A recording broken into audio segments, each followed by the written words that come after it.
Good afternoon, everyone. Thank you for choosing Across the Fence. I'm Will Michael in this afternoon for Judy Simpson. And as we close out another week, it's time to check in on our gardens and landscapes. We have our experts with us today to provide tips and help us with pests and other problems that may be showing up this time of year. It's a pleasure to welcome back both Leonard Perry and Ann Hazelrig from the University of Vermont. Thank you again, both for coming in. Quickly, weather related. We're not in a drought, I know that, but I am quickly wondering, when it comes, Leonard, to gardens at home, how do I know how often I need to run the hose over my tomatoes or peas that are coming in? Best thing, Will, is to water real well, and rather than just sprinkle every night. That's going to make surface roots, and you want deeper roots. So water them real well if they're in the ground and then maybe not for a few days. It's better than doing it every day. If they're in pots, of course, those will dry out more, and as the plants grow, you need to check those every day for water. And that's something we all need to keep an eye on. Now, you brought in a few things here that we're going to get to, some flowers to start with. Got some Dianthus. These are often called pinks because, not the color, but the British with their pinking shears, that's where the name comes from, kind of notch all the little petals.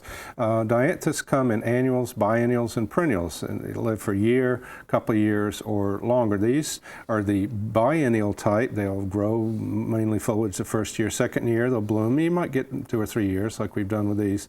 These are brought in a couple of our favorites. My wife's planted Holborn Glory is the red with the white. That's an heirloom. It's a little more common than the darker one, which is called Claret. That goes way back in time, but we just love that dark. These get about 18 inches high, a nice group of them about 2 feet across, full of these blooms, just gorgeous in the garden. So again, I think they're beautiful, and you got another little color right in there. Yeah, there's another one that is a little bit more pink. There are a lot of different ones, but again, people, if they're going to grow these, they're easy to grow from seed. Just remember to check if they're annual, biennial, or perennial. I appreciate it. I'd seen them. I'd never known. Now, behind that, I know there's a taller white guy that we're going to talk about. Yeah, this is not the noxious weed a lot of people may see, or a wildflower. This is actually an herb called valerian. It's grown mainly for the, some people grow it for the root. We grow it for the flowers and just ornamental. We just tried it this year. It has a little bit of fragrance to it. Ours has gotten 5 to 6 feet tall. Normally they get 3 to 4 feet tall. They have these big leaves on them. But the root, some people use, grind it up and use it as a sedative or for aches and pains. So medicinally you can use it, but again, it's just a nice tall ornamental for the back of the herb garden too. Most interesting. There's one more. It's sitting right in front of me because after our program last month, you had a viewer question, and it was specifically, I believe, about African violet. We did. Well, we appreciate Mary Forrest for writing in, and one of her questions, we'll get to some others in future shows, but I wanted to address African violet today because Mary asked, I love African violets, but when they get big, they lose their leaves and get leggy. The bottom leaves get a glassy color and die. When you take the leaves off, then all you have is stem and leaves at the top. Why? Well, African violets can get leggy for a couple reasons. One is low light. They don't need bright light, full sun, but they need light from, say, a direct light from a northern or east window. That's ideal. Or a south or west window that gets that direct sun, but about 3 feet back. If they get too much sun, the leaves will burn, but at too low light, they'll get leggy. But the main reason, I think, a lot of times is just age. As they get older, they kind of grow taller and they can get that woody stem. So what you want to do then is ideally every year, but at least maybe every couple of years, if that's happening, like Mary's and the leaves are falling and you're taking them off, it's just repot it. Take some old soil off, put it in a little bigger pot. The pot should be about a third the width of the leaves, half to a third. So just repot it every year or two, a little deeper. Maybe scrape the stem lightly and then pot it deeper, and you'll have a plant like that for many years. Okay. Excellent tips. Ann, you're, of course, a plant pathologist at the University of Vermont in the Plant Diagnostic Clinic. You deal with some oftentimes seasonal issues. Is there something seasonal now or something larger than that? Well, I would just mention, you had talked about the dry conditions. We'll probably see a little bit less disease this summer, maybe because of all the dry conditions because And I don't know rainfall. all those mildewy type things. Yeah, that are- well, mildews always need high humidity. They don't necessarily need rain. okay. But we might see less of the tomato leaf spot diseases Okay. because it has been dry. But I did get a sample this past week. It was from the Shelburne Estates, and they've planted 43 different Dutch elm disease resistant elms. And so far, 3 of them we've ID'd Dutch elm disease in them out of the 43 they've planted. So this is what elms looked like on the UVM campus. And what happened is in the 1920s, I guess furniture makers imported elm logs from Europe that were infected with the disease to use for veneers. So that's how it got introduced into the country.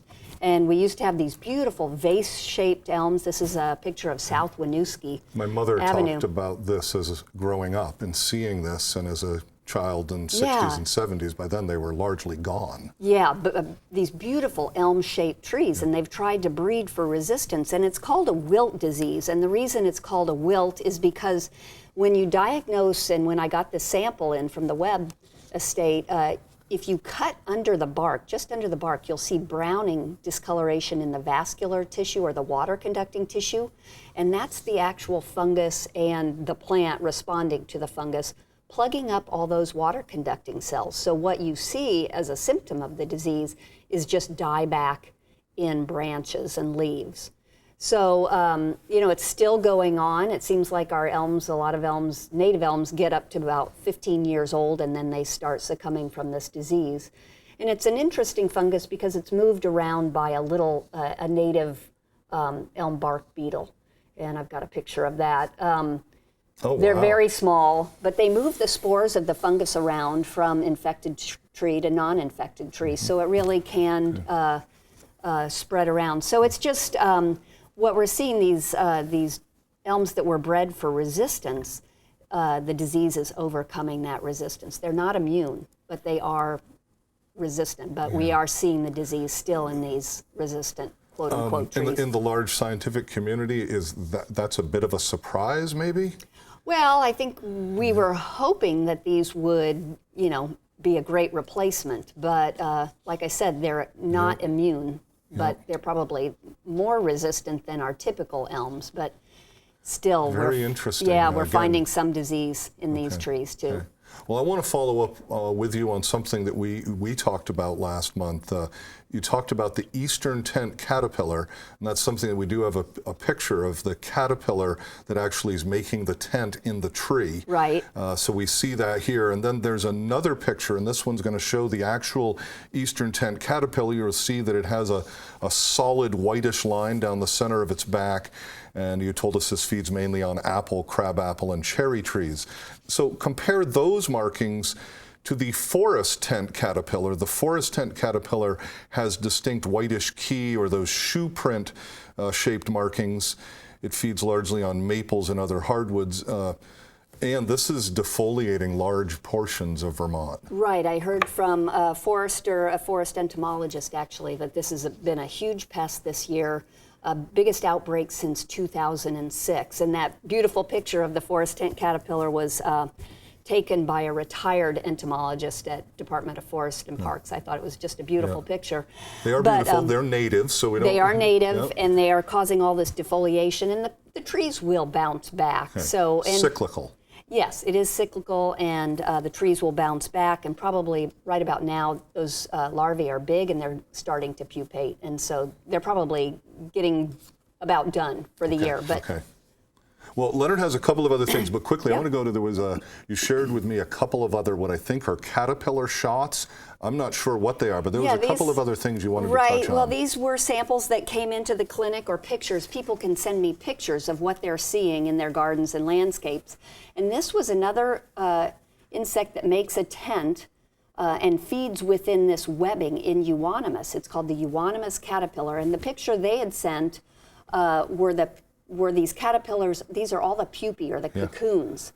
So the feeding was all done. They're starting to transfer into adult. Yep. But it can be a really devastating pest on Euonymus. So people, if they did see that on their Euonymus, this is what the caterpillar looks like. Okay. They really want to watch for it early spring next year and control it. And this is one, it's a caterpillar, so you could easily control it with an organic insecticide like dipel.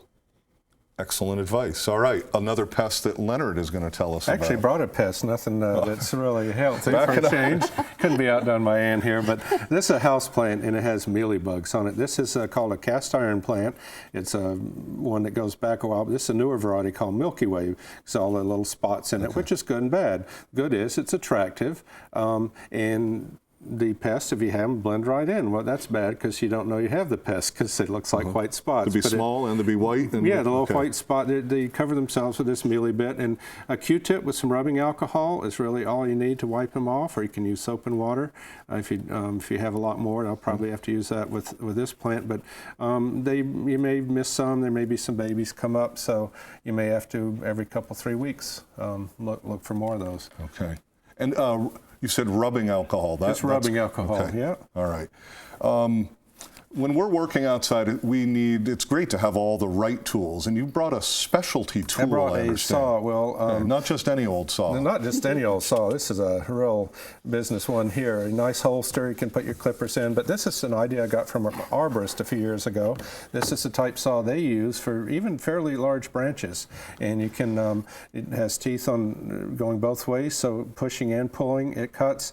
I do most of my cutting now, not with anything power, but just something like this, and with this saw, and it gets a lot of use, and you can really We can see. do a lot of sawing. But one of the keys is for your woody plants, you don't want to prune much after the middle of summer because that'll stimulate new growth. It won't harden, the wounds won't heal. So now's a good time to finish up that pruning. Get a good tool, and it'll make your life a lot easier. Well, we have touched on a few key things today, and I know, Leonard, you always have more tips, ideas on your website, and this time you're including some upcoming tours. Right, we'll have a couple of tours. As we mentioned before, I want to mention again, we still have space on both tours, just a little bit on the Montreal, but on August 8th, we're going to the northern Vermont, and we're going to see some perennial gardens, and then in September, we'll be going to Montreal Botanic Gardens. That's the one that only has 4 or 5 spaces left, but people can go to my website, theperrysperennials.info, and find out more about these in the registration forms. I'm sure they're both great. I'm partial to the Montreal Botanical Garden and the Chinese Lantern.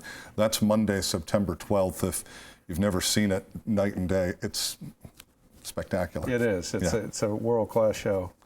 And before we go, UVM has a really important resource for home gardeners, landscapers. Yep, the Master Gardener Helpline is a great resource. It's a 1-800 number or a local number if you're in the Chittenden County area, and it's gardeners manning the phones from 9 to noon every day, and it's a great resource. And quickly, my understanding is, some 10 or 14,000 hours a year that the master gardeners are putting in, providing that type of information. Yeah. It's everything from the basic questions I ask about how do I really know when best to water, all the way down to specific bugs and outbreaks. Yeah, exactly. I mean, it's amazing, and it's all a volunteer network that's working for Vermont Extension.